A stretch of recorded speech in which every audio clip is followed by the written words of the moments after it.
allez bien.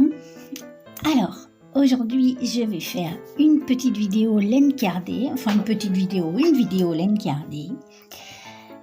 Ça fait longtemps que j'en ai pas fait. Et là, j'avais envie qu'on fasse ensemble une petite créa, mais aussi j'avais envie un peu de vous parler du matériel. Parce que pour apprendre, j'ai appris toute seule parce que sur internet, si on parle pas anglais, eh ben on est mal, on trouve rien. Donc je me suis un peu débrouillée toute seule. Et là, je vais vous parler des porte-aiguilles.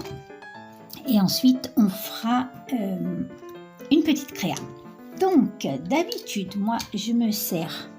Au début, je me suis servi de l'aiguille toute seule. Comme ça allait très bien, franchement. Et puis après, j'ai eu envie, pour le plaisir, de m'acheter un porte-aiguille. J'avais envie d'un en bois, parce que c'est plus rustique et puis ça me plaisait mieux. Donc, j'en ai commandé 2. Donc, ça se présente comme ça. Je viens de vous le faire. Attendez, hop, j'ai trop serré. Donc, ça se présente comme ça. Vous glissez votre aiguille comme ceci. Voilà. Et vous rentrez un petit peu de force. Et puis voilà, vous avez votre petit manche en bois. Franchement, moi personnellement, je trouve que bon, c'est surtout le plaisir pour l'avoir en main, quoi. C'est plus agréable, mais bon, ça change pas grand-chose. Si vous n'en avez pas, ben, vous n'avez pas besoin d'en acheter, quoi. C'est vraiment pour le plaisir d'avoir un joli petit objet. Donc, je faisais avec ça. Je fais toujours beaucoup avec ça. Ensuite, j'ai acheté celui-ci, pareil, en bois, parce que, bah voilà, j'aime le bois, donc c'était pour le plaisir. Donc, celui-là, il se présente comme ça. Voilà. Donc, c'est un petit truc comme ça, où on place les aiguilles à l'intérieur, comme ceci. Hop. Et ensuite, on visse ça sur le manche. Ça, honnêtement, je m'en sers très peu. Parce que je trouve que les aiguilles sont très écartées. Et donc, ça me sert très peu. Je pense que c'est utile quand on fait des grosses pièces. Je me suis encore jamais lancée sur une grosse pièce. J'ai très envie, mais pour l'instant, j'ai pas pris le temps de le faire. Donc celui-ci, je m'en sers très rarement. J'avais acheté celui-là, je l'adore. Vous voyez, ça se présente comme ça. Alors attendez que je me rappelle comment ça s'ouvre cette affaire. Je vais vous le casser en direct, vous allez voir. Voilà, c'est en plastique, donc j'avais pas trop envie de trucs en plastique, mais en fait, j'avais besoin d'un stylo, on va appeler ça un stylo, où les aiguilles sont serrées. Donc j'ai acheté celui-là. Les aiguilles se glissent là, et ça, c'est... Moi, j'adore. Je m'en sers énormément. Je l'aime beaucoup. Voilà, seulement, c'est pas très solide, hein. Vous voyez, j'ai déjà cassé le... J'y suis allée comme une sauvage et j'ai cassé le bouchon. Et donc, récemment, j'ai commandé ces 2-là sur Amazon. Donc, celui-ci, bah, c'est le même principe que celui-ci. C'est à 3 aiguilles. Voilà. Et donc, j'ai commandé celui-là. Donc, il est pas mal, vous voyez. Il y a une sécurité. On le débloque comme ceci. Et donc, pour piquer, ça m'a l'air d'être pas mal. Les aiguilles, elles se mettent par là. Attendez, il y a un petit truc là, il faut l'enlever. Et en fait, les aiguilles, voilà, elles sont à l'intérieur comme ça. Et il y a donc 1, 2, 3, 4, 5, 6, 7 aiguilles. 1, 2, 3, 4, 5, 6, 7 aiguilles. Voilà, donc j'ai jamais essayé. Je vais le tester avec notre petite créa. Donc, il est pas mal parce qu'elles sont quand même assez rapprochées, alors que celui-là est très écarté. et ça me paraît pas mal. Donc je vous rappelle que j'ai appris à faire ça toute seule. Alors il est possible que je vous dise des bêtises, hein, j'espère que vous me pardonnerez, mais en fait je vous partage ce que j'apprends toute seule en fait, puisque allez, on est parti. Donc je vais essayer mes 2 nouveaux stylos, on va dire. Je vais prendre mon coussin. Donc mon coussin, j'en ai fait un tout petit parce que des fois on a besoin, surtout quand on fait les petites souris. Est-ce que j'ai une souris par là? D'habitude j'en ai tout le temps qui traîne sur mon bureau. Oui, j'en ai une. Voilà. Parfois quand on pique un endroit du petit personnage, et ben on a besoin de se caler en fait. Et le petit coussin me sert à ça. Voilà mes amis. Alors, on va faire... J'ai envie de faire un petit oiseau. Donc, je vais vous... avec des grandes pattes. Donc, je vais vous montrer comment faire. Moi, j'adore me servir de ce fil de jardin. Vous voyez, c'est un fil de fer et il est quand même super souple. Donc, j'aime beaucoup. On va essayer de faire 2 pattes à notre souris, n'importe quoi, notre petit oiseau. Donc, est-ce que j'ai... Voilà. Je vais couper 2 grands morceaux. Je vais peut-être vous dire combien ça mesure.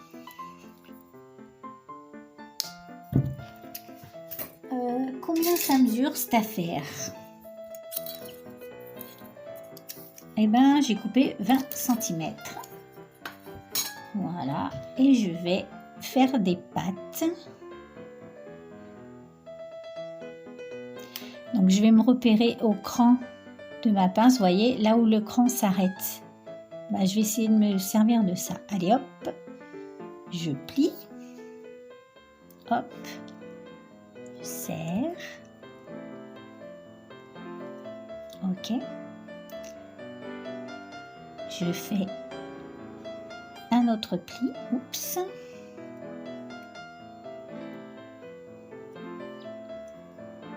Comme ça. J'essaie de faire une petite patte. Je me repère à la fin des petits crans. J'espère que vous voyez ce que je fais. Je replie. Donc je serre bien fort. Je plie. Hop.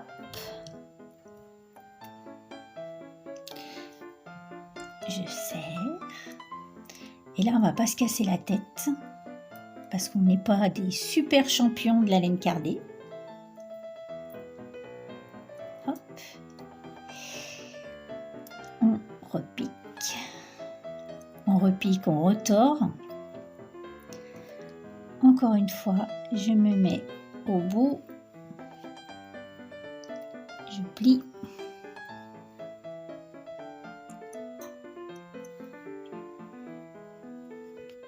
Voilà.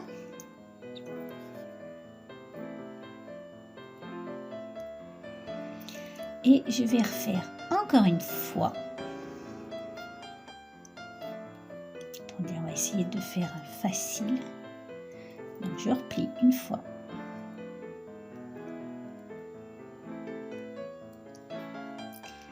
Pareil. Mince.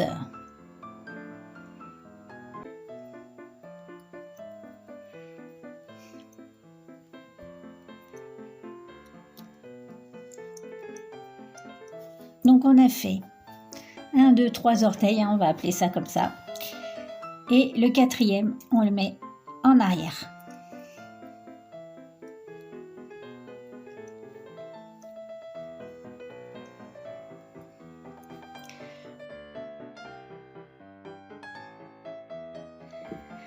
Voilà, on a nos petites pattes.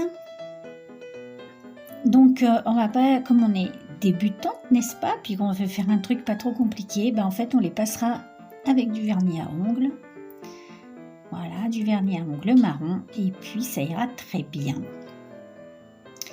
Donc, on a fait nos pattes. Maintenant, on va passer au corps de notre petit oiseau. Donc, je vais le faire vert. Écoutez, c'est un oiseau de paradis.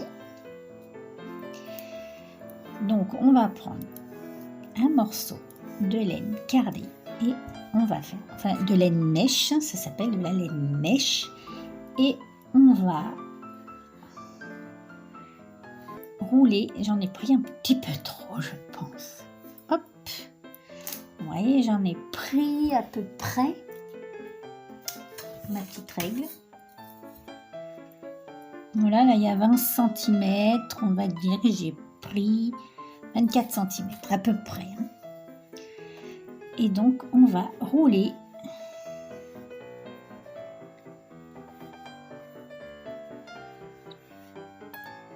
voilà, en rentrant un peu les côtés.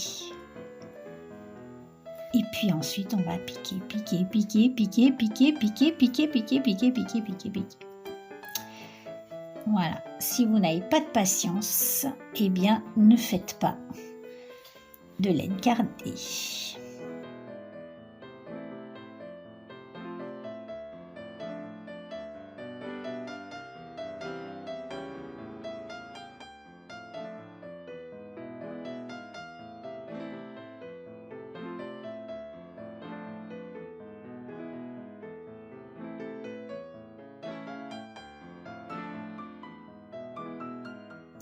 Alors voilà, j'ai fait ma petite boule. Donc le test, bah, écoutez, ça marche.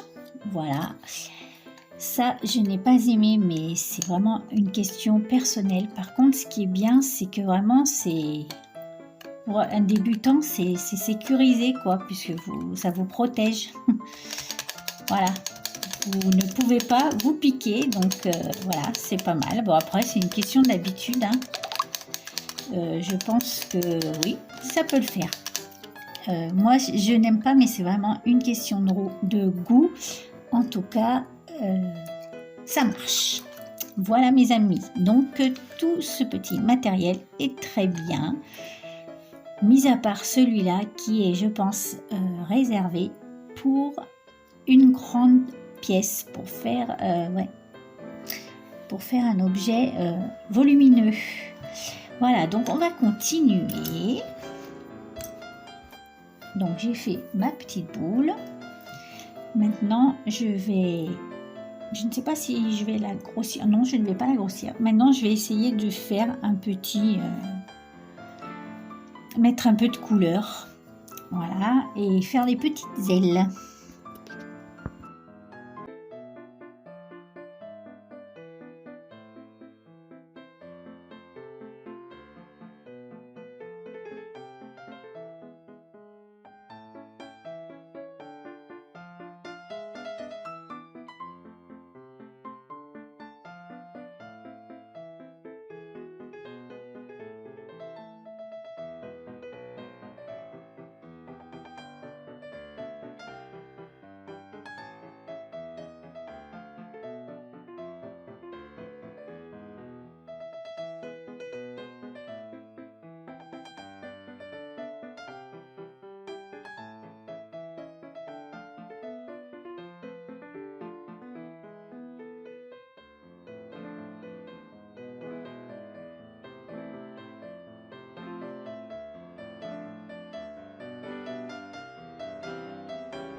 Voilà mes amis, ma petite vidéo est terminée. J'ai fini mon petit oiseau.